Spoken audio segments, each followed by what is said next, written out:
കാര്യമായ സജിമോൻ ആന്റണി ചേരുകയാണ് അമേരിക്കയിൽ നിന്ന്. ശ്രീ സജിമോൻ ആന്റണി, എന്തെങ്കിലും പുതിയ കാര്യങ്ങൾ ട്രംപിന്റെ ഭാഗത്തു നിന്ന് ഉണ്ടായിട്ടുണ്ടോ? എന്തെങ്കിലും പുതിയ പ്രസ്താവനകൾ വന്നിട്ടുണ്ടോ ഇറാനിലെ ഇപ്പോഴത്തെ ഈ പ്രക്ഷോഭത്തെക്കുറിച്ച്?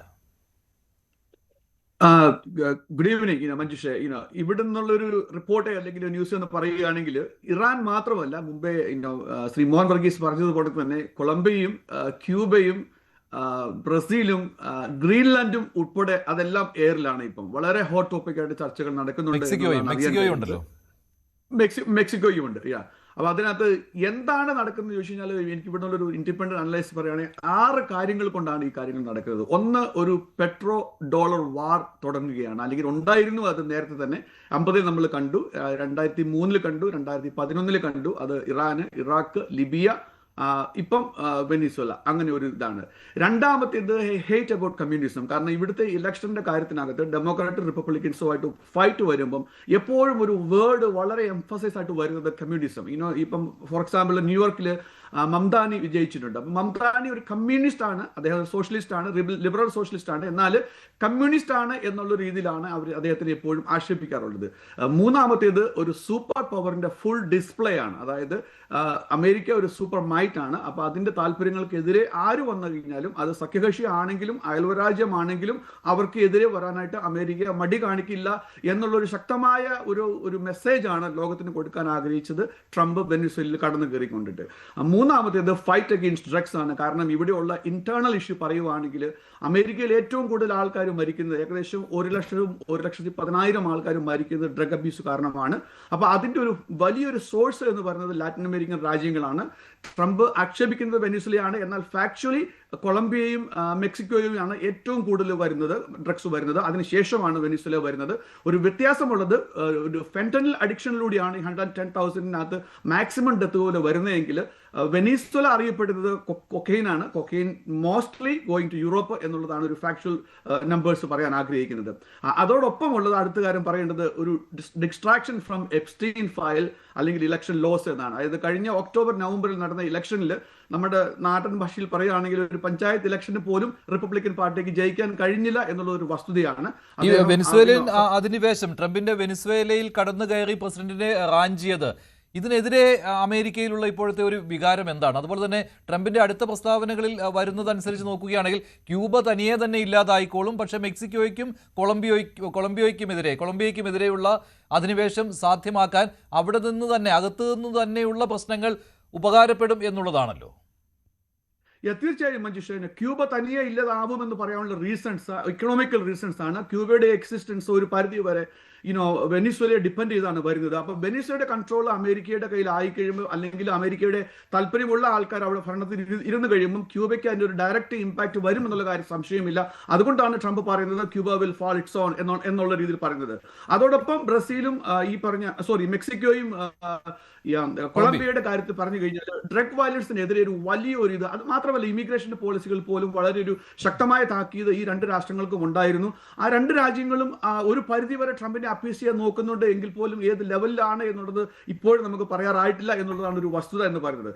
ഇന്റേണലി പറയുവാണെങ്കിൽ അമേരിക്കയിൽ 100% അമേരിക്കക്കാരും ഈ ഒരു ട്രംപിയൻ പോളിസിയെ അല്ലെങ്കിൽ ട്രംപിയൻ സുപ്രീമസി ടൈപ്പ് ഉള്ള പോളിസിയെ അപ്രൂവ് ചെയ്യുന്നുണ്ടെന്ന് ചോദിച്ചു കഴിഞ്ഞാൽ എനിക്ക് തോന്നുന്നത് ഒരു 65% ആൾക്കാരും അല്ലെങ്കിൽ 60% ആൾക്കാരും ഒപ്പോസ് ചെയ്യുകയാണ്. അതിന്റെ റിഫ്ലക്ഷനാണ് നമ്മൾ കഴിഞ്ഞ ഇലക്ഷനിൽ കാണുകയും ഉണ്ടായത്. എന്നാൽ ഒരു കാര്യത്തിൽ 100% ആൾക്കാർ അംഗീകരിക്കുന്നു. വെനിസ്വേലയുടെ പ്രസിഡന്റ് നിക്കോളസ് മഡൂറോ ഒരു ഏകാധിപതിയായിരുന്നു, അല്ലെങ്കിൽ ഒരു ക്രിമിനൽ ആയിരുന്നു, അല്ലെങ്കിൽ ഒരു ഡ്രഗ് പ്രശ്നം ഇതായിരുന്നു എന്നുള്ള കാര്യത്തിൽ ഒരു സംശയമില്ല.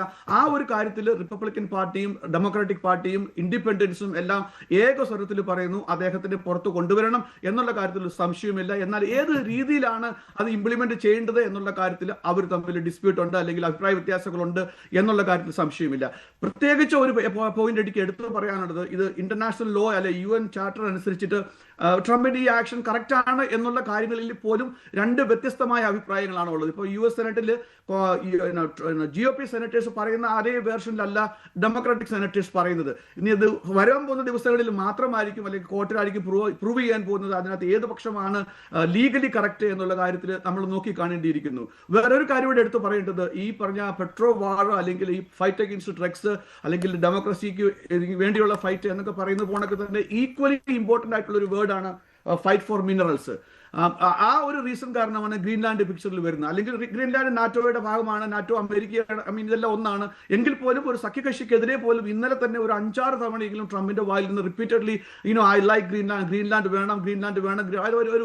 ഒരു 12-15 വയസ്സുള്ള കുട്ടി പറയുന്ന പോലെ റിപ്പീറ്റഡ്ലി പുള്ളി പറയുന്നുണ്ടായിരുന്നു, ഒരു ആഗ്രഹം പുള്ളി പറയുന്നുണ്ടായിരുന്നു എന്നുള്ള കാര്യത്തിൽ സംശയമില്ല. അതോടൊപ്പം ഗോയിങ് ബാക്ക് ടു വെനിസ്വേല, ഇവിടുത്തെ ഒരു റിപ്പോർട്ട് അനുസരിച്ചിട്ട് അവിടുത്തെ കഴിഞ്ഞ തവണ ഇലക്ഷൻ വിജയിച്ചു എന്ന് പറയുന്ന എല്ലാവരും അമേരിക്ക ഉൾപ്പെടെ മറ്റ് സഖ്യരാഷ്ട്രീയങ്ങൾ ഉൾപ്പെടെയുള്ള ആൾക്കാർ പ്രതിപക്ഷമാണ് വിജയിച്ചത് എന്ന് പറയുന്നു, അതിന്റെ പ്രൂഫ് പറയുന്നു. എന്നാൽ അവര് ആ ഒരു ഓപ്പോസിഷൻ ലീഡറെ തിരിച്ചു കൊണ്ടുവരണം എന്നുള്ള കാര്യത്തിലും തർക്കങ്ങളുണ്ട്. അതേസമയം നോബൽ സമ്മാനം കിട്ടിയ ആൾക്കാരിലും കൊണ്ടുവരണം എന്ന കാര്യത്തിൽ സംശയമുണ്ട്. അവരൊക്കെ ട്രംപ് അഡ്മിനിസ്ട്രേഷനെ അപ്പീസ് ചെയ്യാൻ നോക്കുന്നുണ്ട് എന്നുള്ള കാര്യത്തിലും സംശയമില്ല. ഇറാന്റെ കാര്യത്തിൽ എന്തെങ്കിലും പുതിയ ഡെവലപ്മെന്റ് ഉണ്ടായിട്ടുണ്ടോ ശ്രീ സജിമോൻ ആന്റണി? മഞ്ജുഷ്, എനിക്ക് ചോദിക്കാം, ഇറാന്റെ കാര്യത്തിൽ ഇറാനിലെ പ്രക്ഷോഭത്തെ കുറിച്ച് എന്തെങ്കിലും പുതിയ കാര്യങ്ങൾ വരുന്നുണ്ടോ വൈറ്റ് ഹൗസിൽ നിന്ന്? എന്തെങ്കിലും പ്രതികരണങ്ങൾ? ഇവിടുന്നുള്ള റിപ്പോർട്ട് പറയുകയാണെങ്കിൽ ഇറാനിൽ ഒരു സ്ട്രൈക്ക് അല്ലെങ്കിൽ എന്തെങ്കിലും ഒരു ആക്ഷൻ വരുന്നുണ്ട് എന്നുള്ളൊരു ഇൻഡിക്കേഷൻ ആണ് കിട്ടുന്നത്. അപ്പൊ അത് മുമ്പേ ശ്രീ മോഹൻ വർഗീസ് പറഞ്ഞതിന് ചെറുതായിട്ടൊന്ന് വിയോജിക്കുന്നു. കാരണം ഈവൻ ദോ ഇറാൻ അമേരിക്കയുടെ തീരത്തല്ല എങ്കിൽ പോലും അമേരിക്കയ്ക്ക് അല്ലെ ഇസ്രായേലിന് അത് സാധിക്കുമെന്ന് കഴിഞ്ഞ വർഷം ഒരു പ്രൂവ് ചെയ്ത് കഴിഞ്ഞു. അപ്പൊ അതുകൊണ്ട് തന്നെ കഴിഞ്ഞ വർഷം നമ്മൾ ഈ ഒരു ജനുവരി ഇപ്പോൾ നമ്മൾ സംസാരിക്കുന്നതായിട്ട് കമ്പയർ ചെയ്യുവാണെങ്കിൽ ഇറാൻ ബെറ്റർ ആയോ അല്ലെങ്കിൽ സിഗ്നിഫിക്കൻ്റ്ലി അവരുടെ മിലിറ്ററി ഒന്നുകൂടെ ആയോ എന്ന് ചോദിച്ചു കഴിഞ്ഞാൽ അവർ ഒന്നുകൂടെ വീക്ക് ആവുകയാണ് ചെയ്തത്. അപ്പൊ അങ്ങനെ വീക്ക് ആകുന്ന ഒരു രാജ്യത്തെ രണ്ടാമത് പോയി ഒരു അറ്റാക്ക് ചെയ്യാൻ, ഒരു ഡയറക്റ്റ് അറ്റാക്ക് എന്നല്ല ഞാൻ ഉദ്ദേശിക്കുന്നത്, അവിടെയുള്ള ഓപ്പോസിഷൻ ലീഡേഴ്സിനെ ഇക്വിപ്പ് ചെയ്ത് കൊണ്ടിട്ട് അവർക്ക് വേണ്ട സഹായങ്ങൾ, ആയുധങ്ങൾ അല്ലെങ്കിൽ സപ്പോർട്ടുകൾ ചെയ്ത് കൊണ്ടിട്ട് അവരുടെ ഒരു മോറൽ ബൂസ്റ്റ് ചെയ്തുകൊണ്ട് വിതിൻ ഇറാന് തന്നെ ഒരു അട്ടിമറി ശ്രമത്തിനുള്ള ഒരു ശ്രമം ഒരു പോസിബിലിറ്റിയും കാണുന്നുണ്ട് എന്നുള്ളതാണ് എനിക്ക് തോന്നുന്നത്. കൂടുതൽ വാർത്തകൾക്ക് news 18 Keralam YouTube channel subscribe ചെയ്യുക.